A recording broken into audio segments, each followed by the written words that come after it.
الشوق يبقى في اغترابي ثقير في الحياة من الصحاب ومن يأمنك يا دنيا الدواهي.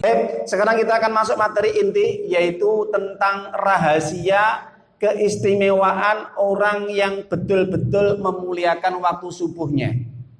Apa rahasia keistimewaan di waktu subuh, Pak? Kira-kira mungkin penjenengan dalam pikiran jenengan, wah ini waktu subuh ini waktu yang istimewa. Betul Pak Bu? Di antara waktu, di antara hari, di antara bulan, pasti ada yang Allah istimewakan. Nggih napa mboten? Bulan Allah istimewakan bulan Dzulhijjah yang sudah kita lalui gitu. Bulannya ibadah haji, bulannya orang korban, bulannya orang puasa, dan masih banyak amalan-amalan yang luar biasa, terutama 10 hari yang pertama. Ada bulan Ramadan, bulan yang luar biasa karena ada apa? Lailatul Qadar. Itu bulan Pak Bu nggih? Hari apa hari yang istimewa Pak Bu? Yaumul Jum'ah, hari Jumat. Rasulullah mengatakan khairul ayyam idza ittala'at syams yaumul Jum'ah. Sebaik-baik hari apabila matahari sudah mulai terbit, itulah hari Jumat. Jadi hari yang paling baik apa? Hari Jumat. Ada waktu yang baik Pak Bu? Ada. Waktu apa? Waktu subuh. Ini yang menjadi apa yang kita kupas menjadi bahan kajian kita insyaallah malam hari ini Bapak Ibu. Baik. Kita akan menyingkat waktu pada poin-poin yang akan kita sampaikan kepada para jamaah tentang rahasia di balik keistimewaan yaitu waktu subuh. Para jamaah Bapak Ibu, sebelum saya sampaikan materi inti, ada cerita kisah nyata ini. Pada tahun 1973 terjadi peperangan antara negara Mesir dengan Israel, pemerintah Mesir dengan Israel. Setelah terjadi gencatan senjata mereka berdamai sebentar. Maka salah satu tentara Mesir kemudian mengajak tentara Israel untuk berdiskusi, menyampaikan perihal unek-unek. Ketepatan si tentara Israel ini bisa bahasa Arab Pak. Akhirnya diajak untuk komunikasi. Kemudian tentara Mesir mengatakan, kami akan menghancurkan kalian, kami akan mengalahkan kalian, kalian akan kami akan kami hinakan, kata tentara Mesir ini. Meskipun kalian akan bersembunyi di balik-balik tembok, di balik-balik batu atau pohon, akan kami kejar.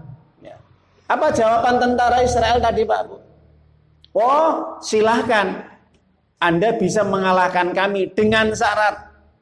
Syaratnya Pak, selama kalian betul-betul bisa mewujudkan apa itu? Sholat subuh berjamaah sebagaimana sholat Jumat, jumlah kalian.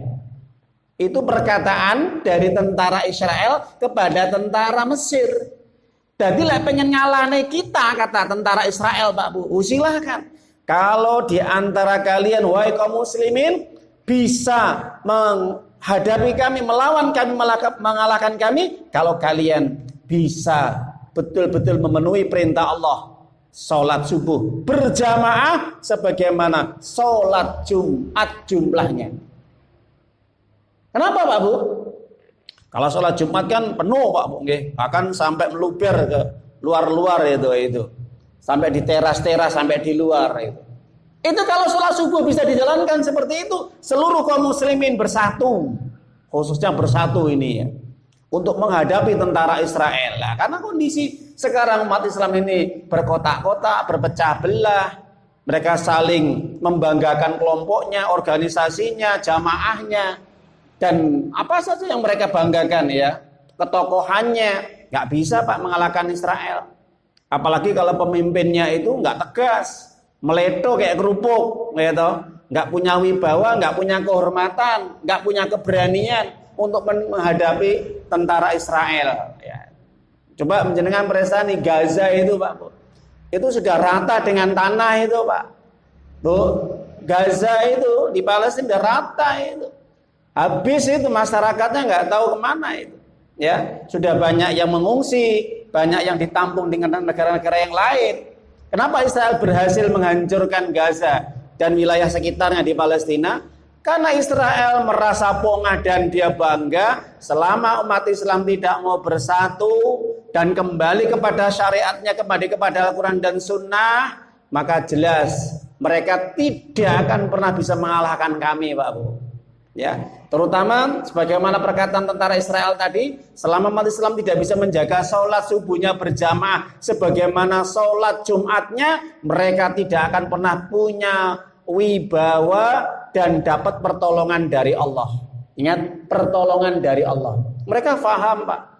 Orang kafir Israel, Pak, orang Yahudi Israel itu paham betul, Pak. Titik lemah umat Islam itu paham. Makanya sampai sekarang umat Islam itu hina, Pak. Umat Islam itu rendah, hina di hadapan orang kafir. Kenapa? Karena selama umat Islam mereka jauh dari panduan syariatnya, jauh dari aturan-aturan hukum Allah, mereka tidak berpegang kembali kepada Al-Quran dan Sunnah, mereka akan hina. Makanya nggak berani lawan Israel, Pak. Padahal negara Islam banyak loh, itu ada Mesir, ada Yordan, ada Libanon, ada kemudian negara-negara yang sekitarnya, bahkan Indonesia nggak berani menghadapi Israel, Pak. Takut, itu takut sama Amerika. Ya, jadi para jamaah Bapak Ibu, itu kisah antara percakapan antara tentara Israel dan tentara Mesir, yaitu silakan Anda bisa mengalahkan kami kalau Anda betul-betul menampakkan kemuliaan Anda bisa memuliakan agama Allah, maka Anda akan diberi pertolongan oleh Allah untuk bisa mengalahkan kami. Contohnya Pak, salah satunya bisa menjaga sholat subuh berjamaah sebagaimana sholat Jumat. Lah, para jamaah Bapak Ibu, para ulama salaf itu menyampaikan bahwasanya waktu subuh itu waktu yang betul-betul paling luar biasa istimewanya. Sampai istimewanya para ulama membuat catatan-catatan perhatian secara khusus ya, agar umat Islam itu betul-betul memperhatikan, Pak Bu nggih. Karena kemuliaan seorang muslim, ya kehormatan seorang muslim itu juga ditentukan dengan waktu subuhnya, Pak Bu. Nah itu.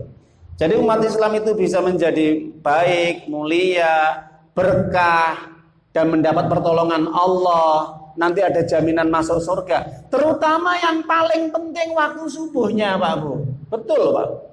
Ketika kalau mengkaji ya tentang dalil-dalil Quran, hadis, dan ijma para ulama, perkataan ulama salaf itu, ternyata mereka lebih konsen, ya fokus yang pertama kali masalah ibadah itu waktu yang mereka perhatikan subuhnya.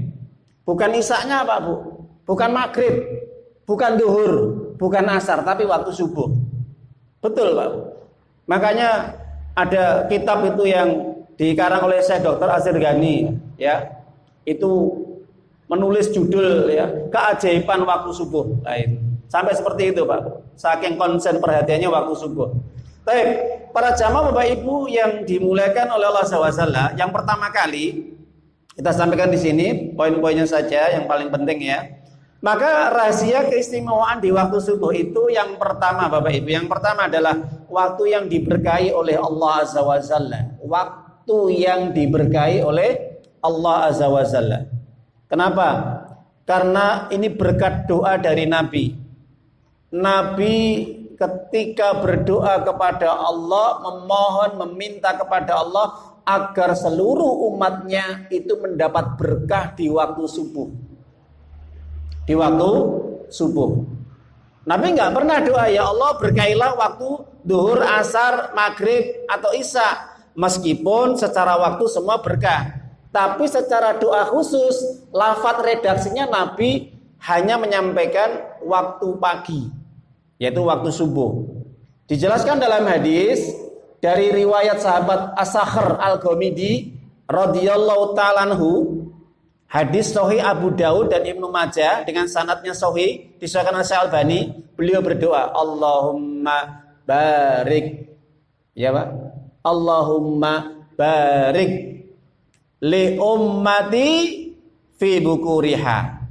Ya Allah, berkailah seluruh umatku di waktu pagi hari. Di waktu pagi hari. Ya. Jadi orang-orang yang didoakan oleh Allah, orang-orang yang didoakan oleh Nabi Muhammad SAW dan itu nanti diijabahi olai Allah, mereka yang di waktu subuh melakukan amal ketaatan. Mereka dapat berkah, Pak Bu. Yang nggak taat, ya nggak diberkahi. Jadi jangan diputus hadis ini, Pak Bu. Jadi mereka yang diberkahi yang bagaimana? Yang taat, yang muslim, yang mukmin, yang ahli ibadah, yang takwa kepada Allah. Mereka diberkahi. Karena hukum berkah itu berkaitan dengan apa, Pak Bu? Orang mendapatkan keberkahan itu disebabkan karena apa? Disebabkan karena keimanan. Jadi kalau orang tidak beriman tidak diberkahi sama Allah. Meskipun dia tuh bangun jam 3, tapi kalau dia tidak taat, orang bakal pinaringan berkah, Pak. Ingat loh ya. Jadi kaitannya dengan orang yang diberkahi itu mereka yang taat kepada Allah, yang soleh dalam beribadah kepada Allah. Nah, ini dapat berkah ini, Pak. Nah itu. Jadi para jamaah Bapak Ibu, kita jelaskan sekali lagi, orang yang diberkahi oleh Allah dari doanya Nabi, mereka dari golongan orang-orang yang beriman, mereka yang beramal soleh. Jelas mereka yang diberkahi. Yang tidak beriman, yang tidak beramal soleh, mereka tidak mendapatkan berkah. Betul, kalau orang selain Islam diberkahi, Pak, hidup mereka, Pak.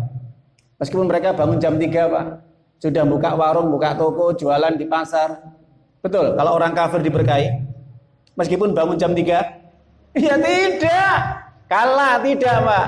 Karena hadis ini hanya dikhususkan bagi mereka yang mereka bangun di waktu pagi hari, di waktu subuh atau sebelum subuh, mereka melakukan ketaatan.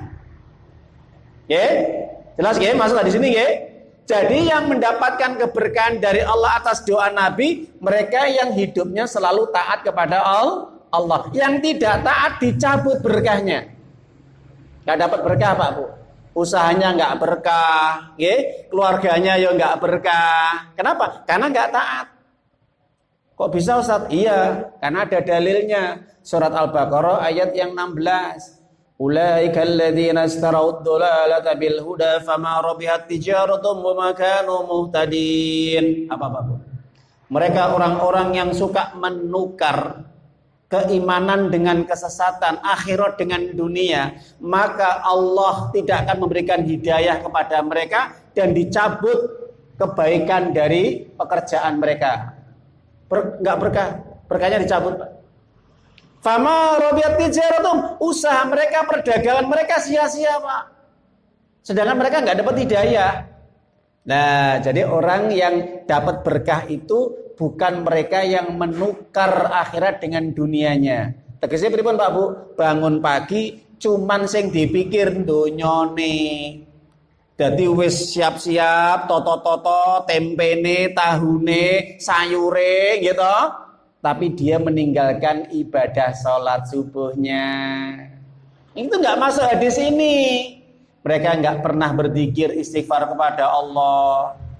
Padahal Bapak Ibu, orang-orang yang dijamin masuk surga, salah satunya apa, Pak Bu? Banyak istighfar minta ampun kepada Allah di waktu sahur. Nggih napa mboten? Makanya diturunkan surat Ali Imran, nanti dibuka nggih, mulai ayat 15 sampai 17 3 ayat ini, Pak Bu nggih. Itu Allah beritahukan orang-orang yang sudah dijamin masuk surga nanti pada hari kiamat, di antara 5 golongan itu salah satu yang terakhir apa? Mustaghfirina bil ashar. Ayat yang 17 itu nanti dibuka nih, surah Al-Imran, surah yang ketiga. As-sadiqin, as-sabirin, was-sadiqin. Orang-orang yang sabar, orang-orang yang jujur, orang-orang yang qanitin, wal munfiqin, orang yang taat, orang-orang yang suka berinfak, orang-orang yang banyak minta ampun kepada istighfar kepada Allah di waktu sahur, Pak Bu nggih. Pilanipun lek panjenengan wungu tangi, bangun dari tidur, perbanyaklah istighfar dulu, Pak Bu. Setelah istighfar, ambil air wudu, kemudian baru sholat tahajud, sholat witir, sampai waktu subuh datang. Itu diberkahi sama Allah. Dari doanya Nabi, Allahumma barik li ummati fi bukuriha. Hidupnya berkah, Pak. Masya Allah. Apa itu berkah Pak Bu? Berkah itu para ulama mengatakan yazdadul khair, bertambahnya kebaikan, bertambahnya pahala, bertambahnya kemuliaan di sisi Allah. Itu berkah Pak. Dan jenengan pengen mulia, tambah pahalanya, tambah kebaikannya, kerjakan ayat Allah, laksanakan, amalkan Pak. Insyaallah. Itu yang pertama ya. Yang kedua, adzan dulu. Monggo silakan Pak. Mas, adzan dulu. Taib kita lajengaken. Terus Kanjeng Nabi doa supados umatipun pinaringan barokah setiap mereka bangun di waktu pagi, bangun di waktu subuh, ya. Artinya keberkahan itu hanya Allah limpahkan dan rahmatnya Allah berikan kepada mereka yang orang-orang yang taat, bukan orang-orang yang ahli maksiat atau orang-orang yang kufur kepada Allah. Yang kedua, bahwa rahasia keistimewaan di waktu subuh adalah yaitu siapapun orang yang memuliakan waktu subuh, maka dia akan mendapatkan keberhasilan, keberuntungan. Bahkan kunci kemenangan, Pak. Kunci kemenangan itu waktu subuh. Bahkan dijelaskan di dalam riwayat dari sahabat Sakhr Al-Ghamidi radhiyallahu taala, sahabat Nabi, itu menyampaikan bahwasanya setiap Kanjeng Nabi mengutus ekspedisi atau pasukan perang itu dia menunda sampai setelah subuh. Jadi sholat subuh dulu baru mengirimkan pasukan perang. Jelas ya? Nah, begitulah luar biasa Kanjeng Nabi, Nabi kita yang mulia ketika memberikan teladan kepada pasukannya, kepada para sahabatnya dan kepada umatnya. Jadi yang perlu diperhatikan adalah apa? Jangan lupa engkau menunaikan kewajiban Allah, minta pertolongan Allah dengan ibadah sholat, baru nanti Allah berikan pertolongan. Gitu apa betul? Makanya turun surat apa? Al-Baqarah 153. Ya ayyuhalladzina amanu sta'inu bis-sabri was-shalah. Hei orang-orang yang beriman, mintalah pertolongan kepada Allah dengan kesabaranmu dan sholatmu. Allah bersama orang-orang yang sabar. Jadi Allah akan selalu bersama, Allah akan selalu menjaga, memelihara dan menolong seorang hamba, menjamin kehidupan seorang hamba selama mereka masih menjaga sholatnya dan sabar, Pak. Makanya Kanjeng Nabi kalau dia mengutus pasukannya untuk berperang, sholat dulu berjamaah subuh, kemudian baru Nabi mengirim pasukan tadi untuk berperang. Yang terjadi apa? Dapat kemenangan. Bahkan Sakhr Al-Ghamidi sendiri menyampaikan dia itu orang pembisnis, ya. Dia orang pembisnis yang selalu berhasil bisnisnya, Pak Bu. Itu dia selalu ketika dia berbisnis di waktu pagi hari, selalu dagangannya selalu habis, dapat keuntungan yang besar. Masya Allah, karena berkah, Pak. Berkah doa Nabi tadi berkah. Itu dapat keuntungan yang besar, harta melimpah ketika di waktu subuh, di waktu pagi hari. Tentunya ini ya habis sholat subuh dulu lah itu. Makanya disitulah keberkahannya bertambah. Nah itu. Jadi kunci kemenangan, keberhasilan itu adalah di waktu pagi atau di waktu subuh. Yang ketiga, mendapatkan cahaya yang lebar dan berkilau ketika mereka mau menjaga sholat subuh berjamaah. Ya. Jadi Bapak Ibu, terutama khususnya bapak-bapak, ini para bapak-bapak yang kakung-kakung, yang laki-laki ini, jangan pernah meninggalkan sholat subuh kecuali kalau udzur syar'i, sakit, perjalanan, karena ada sesuatu yang membahayakan dan sebagainya, maka boleh tidak sholat subuh berjamaah. Selama sehat walafiat, mampu berjalan, mampu mendatangi untuk sholat subuh berjamaah, datangilah Pak. Kenapa Pak? Karena besok pada hari kiamat orang yang cahayanya paling berkilau, paling lebar, itu mereka adalah menjaga sholat subuhnya berjamaah. Jadi terlihat Pak Bu, besok di hari kiamat itu kata Nabi, orang yang cahayanya lebar, cahayanya sangat berkilau, itu mereka semasa hidupnya orang yang betul-betul rajin menjaga sholat subuh berjamaahnya. Mana dalilnya? Nabi menyampaikan dalam hadis Imam Tirmidzi, Basyiril masain fidulam ilal masajid bin nurin tamma yaumil qiyamah. Beri kabar gembira kepada orang yang senang semangat berjalan di waktu subuh, mereka menjaga sholat berjamaahnya, mereka mendapat cahaya yang terang benderang pada hari kiamat. Gimana pembahasan Pak Bu? Kabar gembira dari Kanjeng Nabi Pak. Orang yang menjaga sholat subuh berjamaah nanti cahayanya berkilau lebih terang tinimbang wong sing sholat nang omah daripada orang yang sholat di rumahnya. Mereka malas berjalan ke masjid atau ke musola untuk sholat berjamaah. Ya itu cahayanya ya ada tapi enggak sekilau, seterang, selebar orang yang menjaga sholat subuhnya. Bila jenengan bapak-bapak kepengin dapat cahaya yang terang benderang, jangan pernah mengabaikan untuk sholat subuh berjamaah. Rugi nanti betul. Yang keempat, mendapatkan pahala seperti sholat semalam suntuk. Nah itu saking istimewanya Pak pahalanya orang yang menjaga sholat subuh terutama berjamaah. Nabi menyampaikan man sholal isya fi jama'atin faka'annama qama nisfal lail. Siapapun yang menjaga sholat isya berjamaah maka dia mendapat pahala seperti pahala orang yang sholat setengah malamnya. Wa man shalla subha fi jama'atin faka'annama sholal lail kullah. Sebaliknya orang yang menjaga sholat subuh berjamaah maka seakan-akan dia mendapat pahala seperti orang yang sholat semalam suntuk. Mulai jam 6 sore sampai jam 6 pagi itu orang yang sholat. Pahalanya sama sebagaimana orang yang sholat subuh berjamaah. Kira-kira ada nggak Pak Bu yang mampu orang sholat terus menerus mulai jam 6 sore sampai jam 6 pagi? Nggak ada yang mampu. Makanya cukup dengan menjaga sholat subuh berjamaah itu memadai pahalanya seperti orang yang sholat semalam suntuk. Ya, Masya Allah luar biasa. Begitu besarnya. Hadis Imam Muslim dari Utsman bin Affan. Kemudian yang kelima, keistimewaan orang yang senantiasa memuliakan di waktu pagi atau di waktu subuh mendapatkan jaminan berubah hidupnya selalu dijaga, dipelihara dan diberi keamanan oleh Allah dari musuh-musuhnya hingga mulai pagi sampai waktu sore. Nah, jadi Allah akan menjaga Pak hidupnya orang-orang yang senantiasa memuliakan waktu subuh dengan menjaga sholat subuhnya terutama. Dijelaskan dari riwayat Jundab bin Abdillah radhiyallahu ta'ala, ia berkata bahwasanya Rasulullah sallallahu alaihi wasallam bersabda, "Man shalla subha fa huwa fi dhimmatillahi ta'ala." Siapapun yang menjaga salat subuh, maka dia berada dalam jaminan Allah. Jangan sampai engkau menyakiti orang-orang yang menjaga salat subuh tanpa alasan yang dibenarkan. Kalau tidak nanti Allah akan menyiksa dengan menelungkupkan wajahnya ke dalam neraka jahanam dengan jauhnya 70 tahun.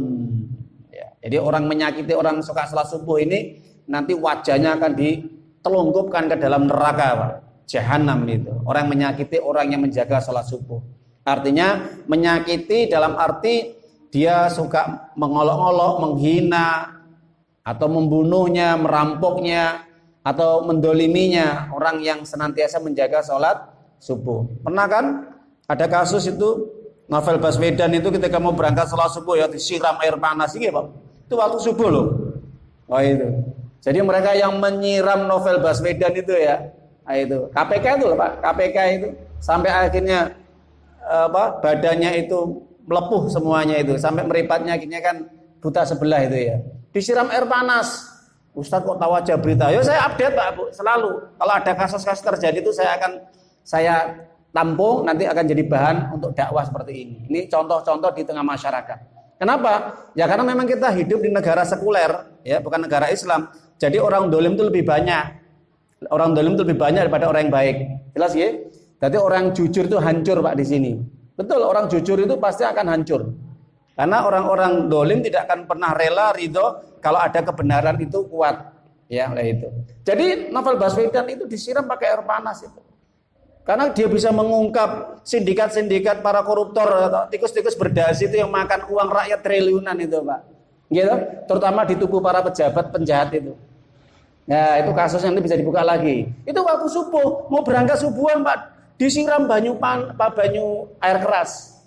Bayangkan, jenengan disiram pakai air keras seperti apa rasanya. Jangan air keras Pak, cukup air panas yang mendidih aja, panasnya sudah kicat-kicat gitu. Nah, itu kalau nggak tobat itu Pak, nggak menyesal itu mereka yang mendolimi itu. Ini contoh real. Nanti pada hari kiamat akan terlihat, iki Novel sing nyiram banyu keras iki. Tak telungkup kanan rokok. Ketok Pak. Kelihatan biasa di neraka Pak. Orang-orang suka mendolimi orang yang menjaga sholat subuh, Pak. Kasusnya juga seperti siapa? Orang-orang Khawarij yang menebas kepala Ali bin Abi Thalib ketika Ali bin Abi Thalib mau berangkat sholat subuh. Itu yang menebas itu orang sekte sesat Khawarij. Ya, jadi kalau kita lihat sejarah para sahabat Nabi, para ulama atau orang-orang sekarang yang baik-baik itu tidak lepas memang dari segala kejahatan-kejahatan orang-orang kafir, orang musyrik atau orang munafik. Nah itu. Jadi para jamaah ibu, mereka-mereka yang mendolimi orang sholat subuh nanti akan dilihatkan sama Allah di neraka. Ini loh orang-orang yang suka mendolimi orang yang sholat subuh, mereka wajahnya ditelungkupkan ke dalam neraka jahanam yang jauhnya 70 tahun.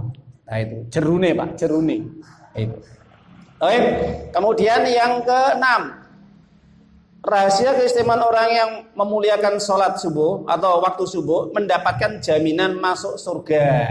Jaminan masuk surga, Pak. Sapa sing ora seneng? Jenengan kula sami niki lek dijamin masuk surga, yo kudune seneng, Pak. Senenge carane pripun? Dijogo. Dan dijauhkan dari api neraka loh. Enggak cuman dijauhkan dari api neraka. Mungkin bisa jadi insya Allah ini masuk surga tanpa hisab. Kalau bisa, Pak. Ya. Syaratnya apa? Syaratnya salah satunya adalah menjaga sholat subuh dan asar. Jangan pernah ditinggalkan, apapun keadaannya, serepot apapun. Nabi SAW menjamin dalam hadis sahih Imam Muslim, man sholal bardaini dakhalal jannah. Siapa yang menjaga dua waktu yang dingin hawanya, yaitu sholat subuh dan sholat asar, maka dijamin masuk surga. Riwayat yang lain, la yajilan nar ahadun qabla tulu'i syamsi wa qabla ghurubiha. Tidak akan pernah tersentuh api neraka orang yang senantiasa sholat qabla tulu'i syamsi wa qabla ghurubiha, yang menjaga sholat sebelum terbitnya matahari yaitu sholat subuh, dan sebelum terbenamnya matahari yaitu sholat asar. Jelas Bapak Ibu ya? Nah, jadi orang yang menjaga sholat subuh dan asar itu ada jaminan masuk surga. Kalau begitu Ustadz, sholat maghrib, sholat isya dan zuhur bagaimana? Ya tentunya lebih dijaga. Artinya hadis ini menjelaskan orang yang bisa rutin bersungguh-sungguh menjaga sholat subuh dan asar, apalagi sholat isya, maghrib, zuhur lebih mudah lagi. Itu Pak, nggak mungkin orang yang gemar sholat subuh dan asar, isya maghribnya nggak sholat, nggak ada namanya seperti itu ya. Coplong-coplong, ya, dipilih-pilih. Pasti kalau orang nggak sholat semua gitu Pak, oke? Nah itu nggak mungkin pilih asar dan subuh biar masuk surga lah, nggak ada ceritanya gitu. Maksudnya ini mereka yang menjaga sholat 5 waktu, khususnya 2 waktu yang istimewa yaitu subuh dan asar. Nah itu. Baik. Kemudian dijelaskan juga keistimewaan bagi orang yang memuliakan waktu subuh. Rahasianya adalah mereka orang-orang yang didoakan para malaikat Pak Bu. Wah, masya Allah ya. Sopo sing gak remen Pak, uripe didongakne malaikat terus. Ya, didoakan terus oleh malaikat rahmat. Ya, malaikat yang suka mendoakan supaya Allah memberikan rahmat, ampunan kepada orang yang menjaga sholat subuhnya. Hal ini dijelaskan di dalam ayat Al-Quran surat Al-Isra 117 ayat 78, nanti dibuka Pak Bu nggih. Apa kata Allah? Wa Qur'anal fajr, inna Qur'anal fajri kana mashhuda. Kerjakan engkau sholat subuh, karena sholat subuh itu disaksikan oleh para malaikat. Jadi yang sholat subuh Pak, itu para malaikat itu senang Pak. Nyawang meresani melihat orang subuh itu senang. Bahkan para malaikat itu berdoa kepada Allah, ya Allah, Allah maghfirlahu warhamhu, ampuni dia, rahmati dia ya Allah. Bahkan di dalam riwayat yang lain, dalam hadis Nabi, yastami'una malaikatul lail wa malaikatun nahar fi subuh. Di waktu subuh berkumpulnya 2 malaikat yang bertugas mencatat amal di waktu siang dan waktu malam. Itu 2 malaikat yang tugasnya mencatat amal Pak. Itu kumpulnya waktu subuh. Bertemu di waktu subuh, kemudian yang malam hari naik melamporkan, yang siang hari siap untuk mencatat bergantian. Jadi kumpulnya di waktu subuh. Di waktu subuh itulah kemudian seluruh para malaikat mendoakan kepada Allah untuk orang yang menjaga sholat subuhnya. Jadi wong sing gak sholat subuh bangkrut, rugi. Ora didongakne malaikat, sing ndongakne sinten? Setan. Iya, setan sing ndongakne malah. Muga-muga bongko kowe, muga-muga celaka kowe, kan itu ya. Nah itu, malah setan demen Pak. Orang enggak salat subuh itu setan demen ya. Yang kemudian selanjutnya, yang kedelapan, bahwa orang yang menjaga sholat subuhnya, kemuliaannya mendapatkan pahala seperti pahala haji dan umroh. Halo Bapak Ibu yang belum umroh haji, silakan amalkan hadis ini ya. Yang sudah haji juga jangan sampai kalah yang belum haji. Tetap berlomba-lomba dalam kebaikan ya. Kalau pengen dapat haji, insya Allah ini bisa diamalkan. Rasulullah SAW menjelaskan, riwayat dari sahabat Anas bin Malik radhiyallahu ta'ala, bahwasanya beliau menyampaikan, man shalal ghada fi jama'atin thumma qala yadhkurullah ta'ala hatta tatlu asy-syamsu thumma shalla rak'ataini kanat lau ka'ajrin hajjatin wa umratin. Qala Rasulullah SAW, tammah. Siapapun orang yang dia sholat subuh, ingat syarat ini, syarat pengen dapat pahala haji dan umrah Pak. Siapapun orang yang sholat subuh berjamaah di masjid, ya, kemudian dia duduk sebentar sambil dia berzikir sampai datangnya matahari terbit. Matahari terbit. Setelah matahari terbit, ya, jadi kalau saya itu ketika menjelaskan hadis ini, itu terbitnya matahari itu setinggi tombak Pak G. Sudah mulai agak panas itu ya. Nah, sudah agak mulai panas, sudah kelihatan sinarnya itu Pak ya. Sudah agak ngentang itu. Kemudian dia sholat 2 rakaat yang ringan saja. Ada yang mengatakan itu sholat isyraq atau sholat syuruk, awal sholat duha. Itu penjelasan para ulama yang mengatakan 2 rakaat ini ya. Maka kata Nabi Muhammad SAW, kanat lahu ka'ajri hajjatin wa umratin. Dia mendapatkan pahala haji ataupun umrah. Sempurna Pak. Hadis riwayat Imam Tirmidzi, sanad ini hasan hadis. Jadi Bapak Ibu bisa mengamalkan hadis ini andai kata kalau memang ada waktu yang longgar. Pertama bapak-bapak yang mungkin nggak punya pekerjaan, maksudnya sudah pensiun atau mungkin yang longgar itu loh. Nggak punya pekerjaan itu maksudnya apa? Sudah digaji gitu loh sama karyawannya. Nah, jadi Bapak Ibu yang mereka tidak langsung terjun bisnis waktu pagi hari karena sudah punya karyawan, ini bisa dimanfaatkan waktu-waktu yang luar biasa ini Pak Bu nggih. Insyaallah harus ada niat dapat pahala haji dan umroh. Nah itu biasanya kalau di musala ini kita salut dengan ibu-ibu ini ya, Masya Allah ya. Jadi mereka nggak pulang, mereka zikir, kemudian mereka langsung sholat 2 rakaat. Yang bapak-bapaknya totolet sudah jualan Pak. Nah, itu karena apa? Ya mungkin karena ada kewajiban yang lebih, mereka menafkahi keluarganya. Lah itu ya. Jadi jangan dipaksakan loh Pak Bu nggih. Kalau memang mereka repot ya, kewajiban yang lebih utama ya ngurus keluarga. Ini bagi yang longgar loh. Nah, itu. Yang ke-9, mendapatkan keridhaan dari Allah. Allah ridho langsung Pak kepada orang-orang yang senantiasa banyak berzikir, menjaga sholat subuhnya, beristighfar kepada Allah. Allah ridho. Dijelaskan di dalam surat Al-Kahfi ayat yang ke-28, surat yang 18. Allah sampaikan, wasbir nafsaka ma'al ladzina yad'una rabbahum bil gudui wal 'asyi yuriduna wajhah. Wahai Muhammad, sabarlah bersama orang-orang yang mereka mengharapkan ridho Allah di waktu pagi dan petang. Mereka banyak memohon, berdoa, berzikir.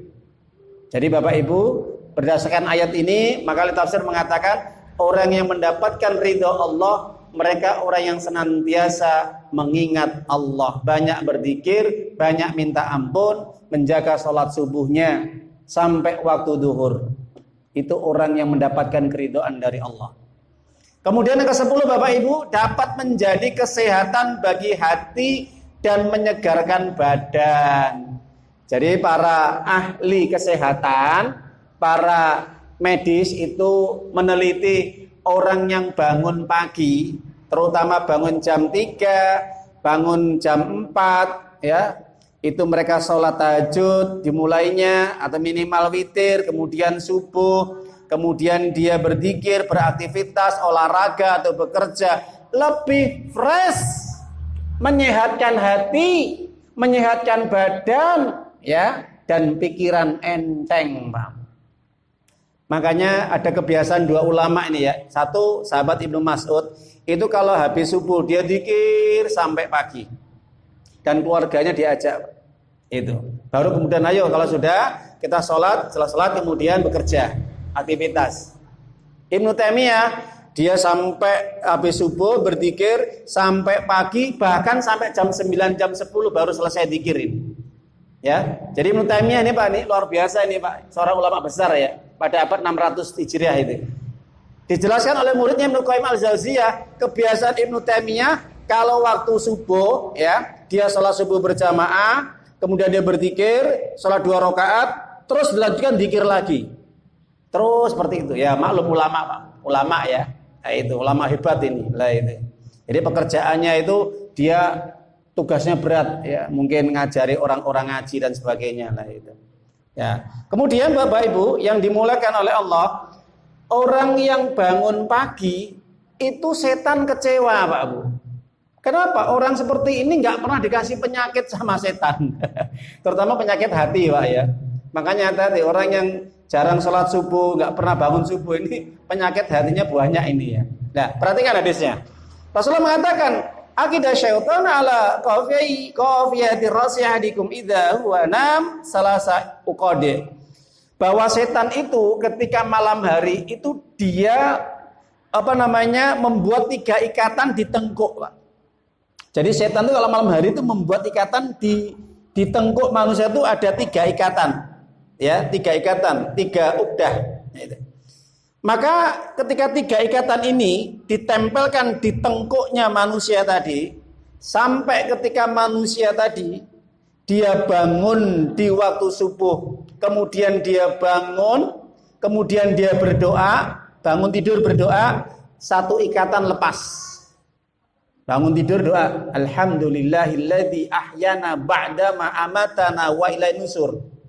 Lepas 1 ikatan. Berangkat wudu, ambil air wudu, ikatan yang kedua lepas Pak. Ikatan kedua lepas ini, ikatan setan nih. Kemudian sampai dia sholat subuh, datang berjamaah, ikatan yang ketiga lepas, yang diikat oleh setan tadi. Maka setan kecewa.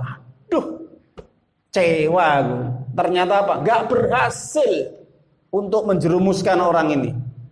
Tapi ingat Bapak Ibu, ketika dia setelah subuhan dia fresh, semangat ya, jogging, jalan-jalan, korah-korah, masak, kandang gawe, nyapu, kerja. Ini kecewa setan. Tapi ketika dia tidak bangun waktu subuh, tidak berdoa bangun tidur, tidak ambil air wudu, tidak berzikir, maka setan tepuk tangan, ketawa terbahak-bahak. Dia akan terus terikat tengkuknya seperti ini, sehingga apa? Ketika dia bangun dari tidurnya, males, aras-arasen, awak keju kabeh, Pak. Nggih napa mboten? Makanya wong sering penyakitan itu, maaf Pak Bu nggih, menurut medis itu mereka yang jarang bangun pagi. Apalagi kok sholat subuh, itu sering kena penyakit, Pak. Kenapa? Karena secara hukum medis setan juga terlibat dalam merusak kesehatan manusia dengan ikatan tadi. Nah, itu. Saya pernah mendengarkan Ustadz Muhammad Faizal Ali Ruqyah itu, orang yang jarang bangun subuh atau meninggalkan sholat subuh itu sangat mudah terkena penyakit dan mudah untuk dikontrol setan, Pak. Jadi wong-wong sing suka mbangkong nunggu, Bu, ingat ya, anak-anak jenengan, anak kita yang dia suka mbangkong, angel digugah, sulit dibangunkan, tidak mau sholat subuh, itu biasanya orang seperti itu biasanya sering kena penyakit. Dan yang kedua, orang seperti itu biasanya angel diatur. Ya itu. Iya. Jadi orang seperti itu hatinya itu banyak penyakitnya.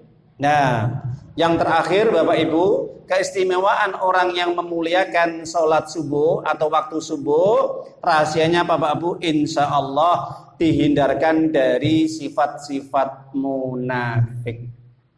Sifat munafik. Kenapa? Karena orang munafik itu dia paling anti dengan sholat subuh, terutama berjamaah dan isya. Jadi orang munafik itu paling anti, Pak. kalau dia sholat subuh dan isya berjamaah. Kok bisa Ustadz? Iya, pernah kita singgung ya. Orang munafik itu dia kalau mau sholat, terutama berjamaah ke masjid, itu kalau banyak orang yang dilewati itu loh Pak, itu orangnya sih melek-melek kabeh, nggak ada yang tidur dan rame.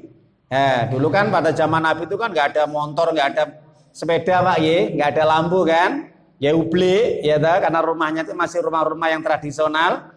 Nah itu kalau waktu malam hari, waktu isya kan sudah peteng Pak. Waktu subuh apalagi peteng dedet. Jadi nggak ada orang yang keluyuran. Nah itu.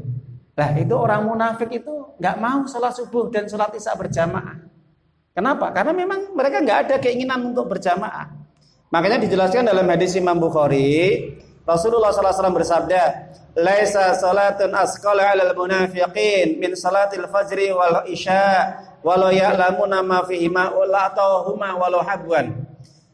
Tidak ada yang paling berat yang dikerjakan oleh orang munafik di waktu mereka sholat kecuali waktu subuh dan waktu isya. Seandainya orang munafik itu tahu pahala sholat isya dan subuh, mereka akan mendatanginya walaupun merangkak. Jadi zaman Nabi itu orang yang suka meninggalkan sholat subuh dan isya, ya itu sudah dilabeli orang munafik. Makanya hati-hati Bapak Ibu, ya. Jangan sampai kita pernah meninggalkan sholat subuh dan sholat isya tanpa alasan yang dibenarkan.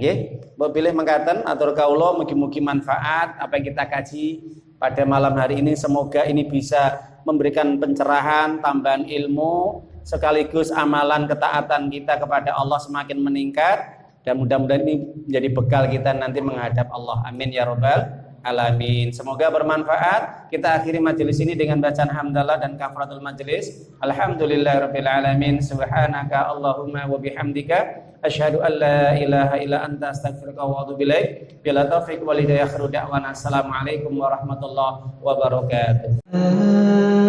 Ayyuhalladzina amanu ittaqullaha haqqa tuqatih wa la tamutunna